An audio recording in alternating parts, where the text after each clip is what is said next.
bite. Well, I know you're going to bite me, but I'm going to check underneath you, okay, Goose? Okay? All right, you ready? Ow! Goose!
What's up, guys? It's Daniel from Arms Family Homestead, and man, what a beautiful day.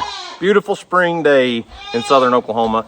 We're not getting any rain, and not that I'm complaining about rain, but it's been kind of off and on rain for the last couple weeks, and the barn has turned into a muddy mess, and it's finally dried out just a little bit, and I really needed to get some spring cleaning done.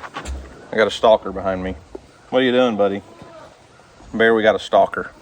So, got a little spring cleaning. I wanted to clean out the barn. The flies this year have been unbelievably, overwhelmingly bad. And part of that's because the barnyard hadn't been cleaned out yet. So did a little clean in there and sprayed out a bunch of lime, trying to bring that, acid level. Is it up or down with the pH scale? Anyways, trying to neutralize some of the acidity of all the urine. And I've always been told that putting that lime down will help, help control some of the flies. Larry, are you gonna attack me? You sneaking up on me? Anyways, so got that part done, got the skid steer in here, cleaned everything up, and it doesn't look amazing right now. But the goal is, I really don't need goats in the barn right now. So if it's not the way they want it, that puts them out on pasture and they're not sitting in the barn pooping and peeing all the time. I really only want them in the barn this time of year when it's raining. Dude, you want to go? Huh? You want to go? So, got a few other spring cleaning projects I want to do today. It's kind of actually looking cloudy, like it may rain, but this guy, he's a stalker. Let's just get busy.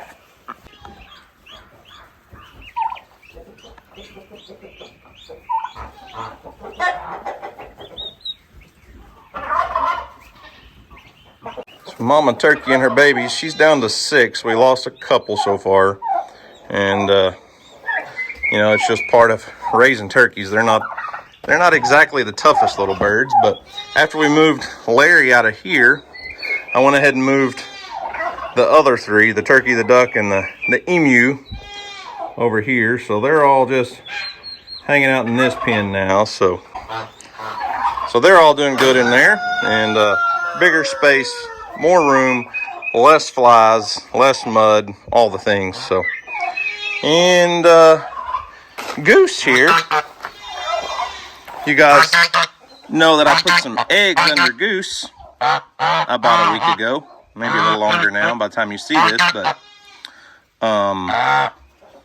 there's a few missing. I haven't checked in about 3 days, but I'm gonna see if I can see if she'll let me get underneath her to see how many eggs she's got.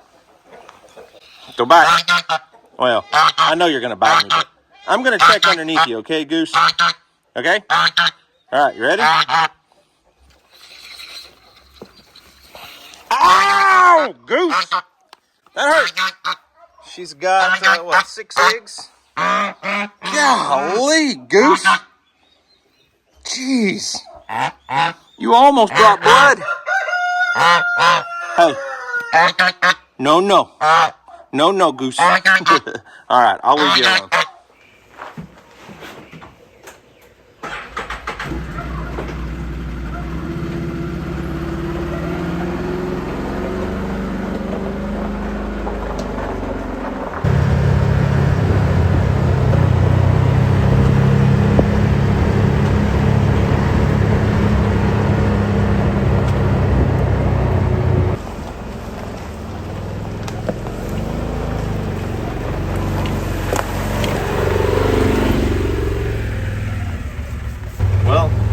Say I'm gonna have to start mowing some trails pretty soon. I hadn't been back here in probably 2 weeks or so, and trails are growing up tall. But I sent Weston to the feed store, and I had him pick up a few extra bags of corn for me. I don't typically fill up my deer feeders during the spring, but I am trying to just keep deer on the property and, you know, hold deer in here. And I've got a couple cameras up still. Been getting quite a few pictures of does and stuff, but no bucks here. But over at Mill Creek, we're starting to get some bucks in velvet coming in. Nothing big yet, but I'm already getting excited for deer season this year.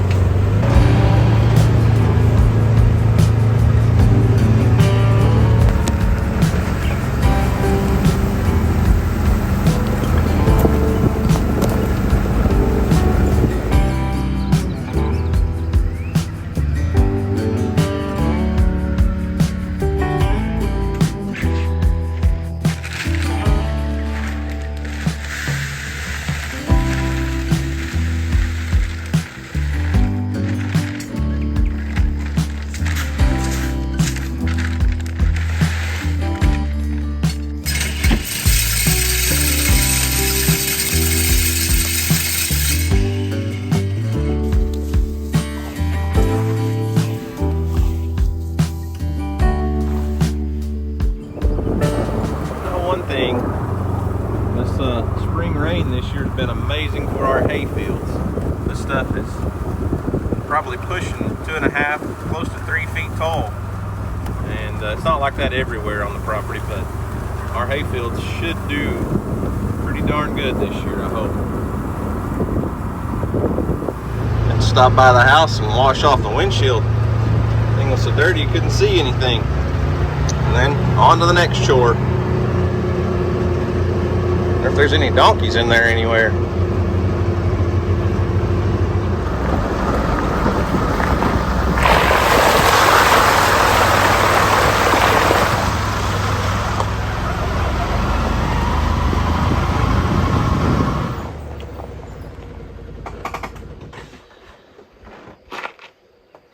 So my next project has to do with these crooked gates. I don't know if you guys can tell on camera or not, but we're shifted a little bit, and it happens with the weather. You know, we have a drought and then rain, and the ground shifts, and Oklahoma's like, the ground just shifts all the time. Everything moves, foundations move, so I'm gonna work on the hinges and level these gates out a little bit.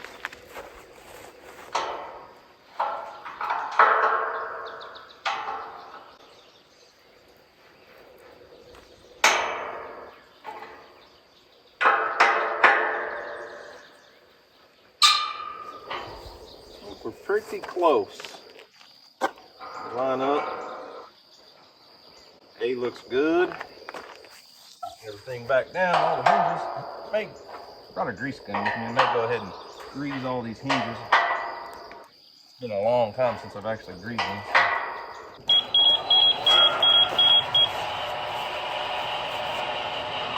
Earl.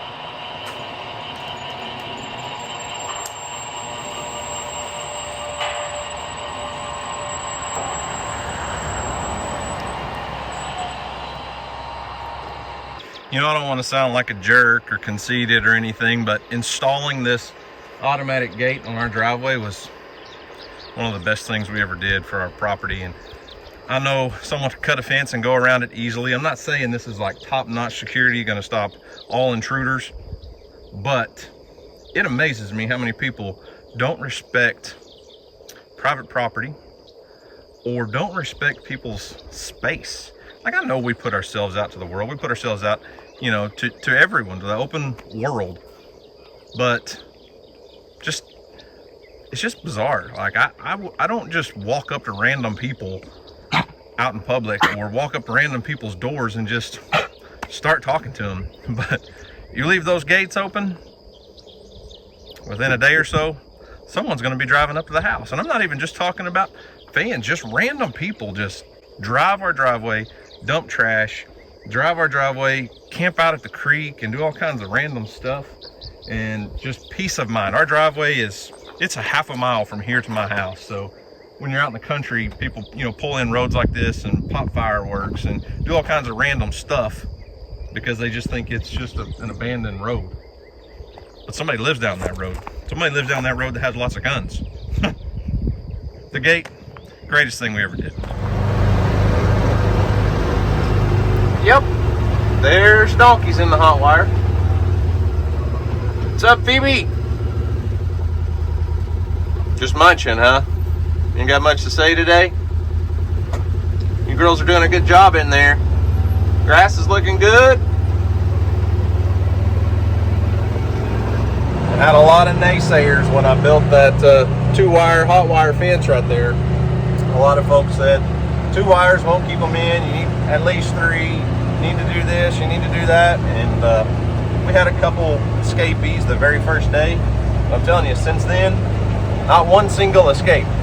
And they're actually locked in that hot wire full time right now. I locked them out of the pen behind the house. There's several acres back there. My plan is to leave them on this and make them graze it down pretty short. And then when they get it all grazed down, I'll rotate them back to that pasture behind the house, because it'll have a couple, 2 or 3 weeks of rest. And then by the time they get through there, they'll be back on the pasture down here by the barn that we replanted several weeks ago now. It's looking good. Now, I know I've shown you guys this several times recently, but so here's the yard. It definitely needs mowed right now.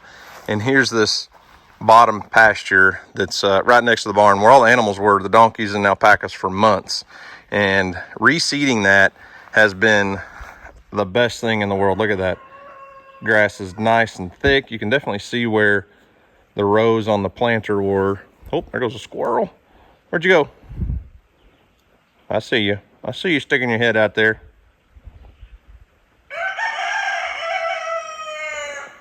But if I zoom out all the way, you can see, you know, this area, obviously I couldn't get to with the planter because of that ditch. So you can tell if I hadn't have replanted, if I hadn't have put fresh seed out, it'd still just be a dirt field, even though there hasn't been an animal on it other than Pepper for several weeks now. But if the donkeys and alpacas can stay in that few acres up there with the hot wire for, let's say, another week, then probably put them back here for 2 weeks. That gives this another 3 weeks or so, and this stuff should be, gosh, 8-9 inches tall by then. So that's the hope and that's the goal. So we'll see if it works.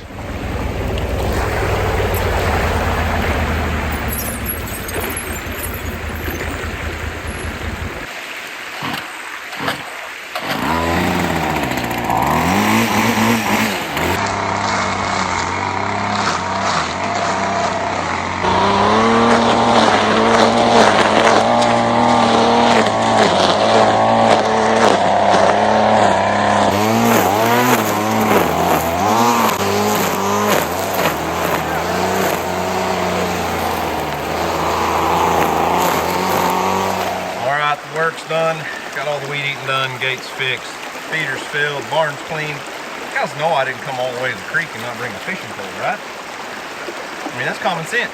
Now, I usually leave the micro fishing stuff up to Houston and Jacoby, but I was on the Trout Magnet website the other day and I bought these. Look at these tiny little bugs. Now, if a creek fish doesn't hit that, something's wrong. It's I mean, the tiniest, dropping package. It's just the tiniest little setup. I'm gonna fish it under a bobber because there's no way I could even cast it out, but look at that tiny little thing. And I bet you, I don't know, let's see. I bet you I catch a fish on the first cast. Well, maybe if I didn't have a big wind knot in the line. Still gonna get fish on the first cast, even though I got a wind knot.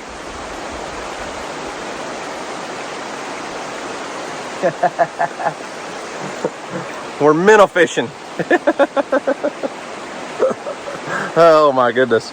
We need to do some catfishing is what we need to do. Come over here and catch a bunch of these for bait. But that's not the smallest little bluegill you ever seen. You could probably catch 1,000 of those in here. That little bug's not even really on a jig. It's just on a tiny little hook. So it barely sinks, which might be a problem.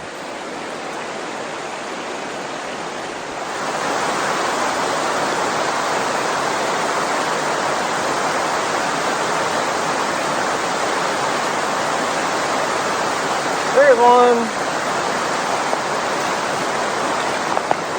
They're getting a little bit bigger.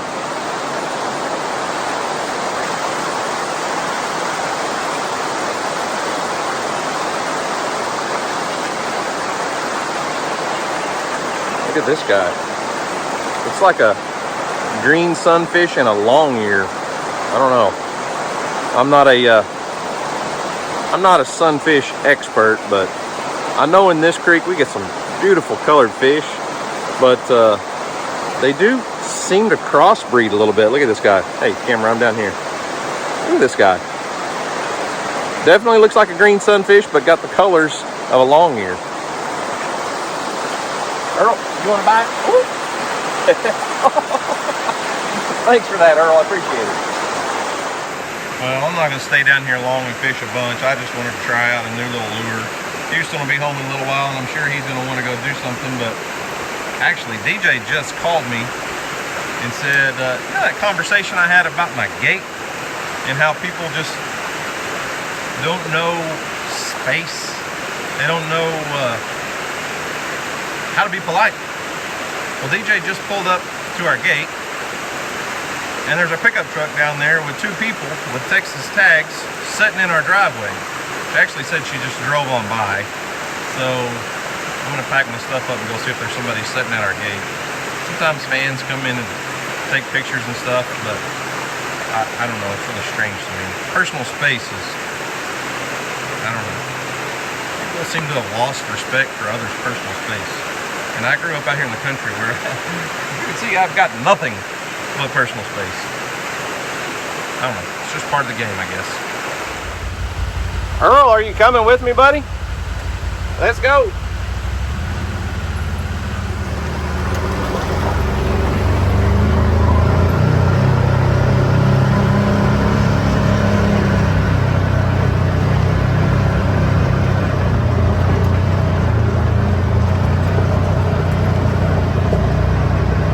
Yep, there's definitely a vehicle sitting at my gate.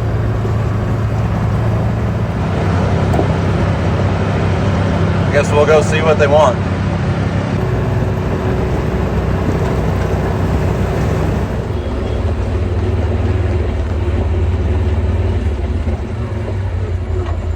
Hello?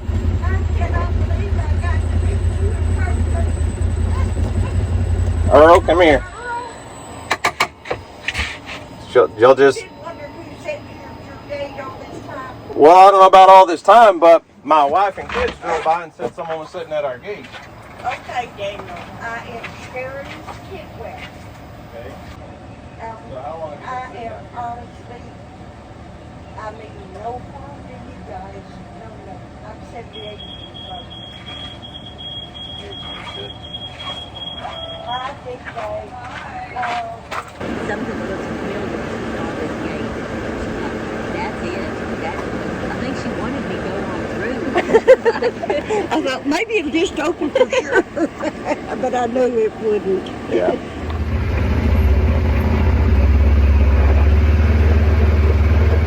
Early, you guard dogging?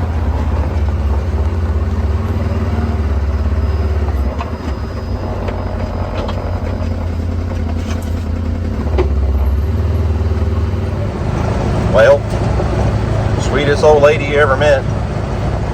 Don't know how long she's been sitting at the end of our driveway. But, I mean, like I said, I'm not saying any of this to be rude. It's really, really weird. It's really strange that I was just at the gate talking about this privacy and personal space stuff. And, you know, I don't want anybody to ever not walk up to us when we're in public and say hi and shake hands and take pictures. It happens quite frequently, and that's great. Don't get me wrong, it's awesome. But it is a good thing we have that gate there, because not everyone is a sweet, innocent little old lady. And you can't hide on the internet. It doesn't matter what you do. You can't. I don't care who you are. You can't get all of your personal information off the internet. And all you gotta do is Google somebody. You look long enough, you're gonna find them. And having that gate is just a little bit of extra security. And listen, even if it's just the simple fact of just people do want to just come and see and meet us, and I get it, I totally do. But I can't devote half of my day, multiple days a week, to just touring people around our farm. I would never get anything done. And not to sound rude, not trying to sound like a jerk, but I quite honestly just don't have time to let people have free access to our property. I mean, I don't just wander around people's backyards looking for them. I don't know. It's just a strange thing that part of the territory. I'm not mad. I'm not upset, but just I don't know. It's weird. It's different. I enjoy my personal space, and that gate gives us a little bit of personal space and privacy. And if that makes me a jerk, I'm sorry. But anyways, all the work's done. The play's done. Family's home. Houston's probably going to want to come back down the creek and go fishing, or I don't know. We'll see. Anyways, guys, that's all I've got for today. Thanks for watching. I hope you enjoyed it. You guys have a great day. And as always, we'll see you on the next video. On the video, not in my driveway, please.